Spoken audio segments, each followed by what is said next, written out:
Question is, what would I do with No Child Left Behind? Let me mention that there's some good things about it in that it finally recognized every student as an individual instead of having students lost within the system, which is what happened for a long time. And a student could get in the system, be failing, nobody caught it, nobody saw it, it just happened. The student go all the way through senior high school, functionally illiterate, and nobody knew.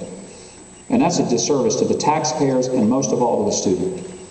So the good thing about No Child Left Behind is said that we're going to take a look at every student as an individual. That's a great thing.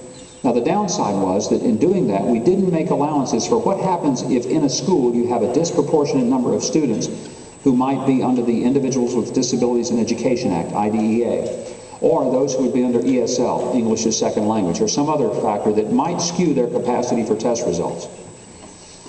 By not having a better formula, you often had schools that were fine schools, but they were judged as in need of improvement, not because the schools really were bad, but because they had a disproportionate number of students that brought their overall aggregate score down.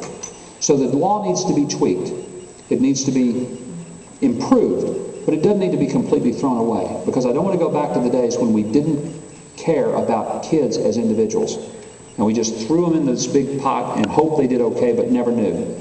I want to know, because I don't want there to be some child who goes through all these years of schooling that you have paid for as taxpayers, and that has taken that child's life, and then turns out he's still uneducable and unemployable.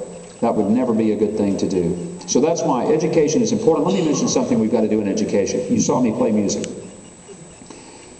One of the most important parts of a curriculum in education is music and the arts. And one of the biggest mistakes we've made in this country is taking music and art out of the educational system. And I'll tell you why. Should we have strong math and science programs? Absolutely. Helps us be competitive.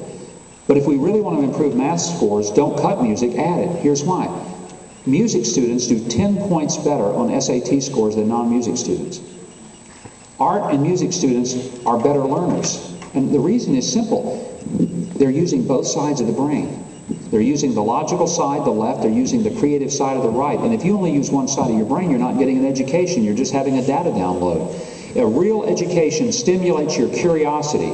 It stimulates your thirst and your quest for learning. I want students to come to school every day because they want to learn and they're like sponges soaking it up.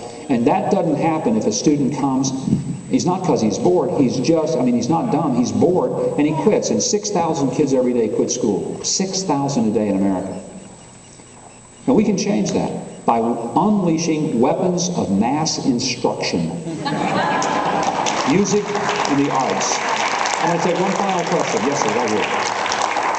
Do you support English as the official language and why? I do support English as the official language, and the reason is if there's any one thing that helps to homogenize our culture, it's having English. And let me give you a practical experience. One of the trips that I made to Israel, I visited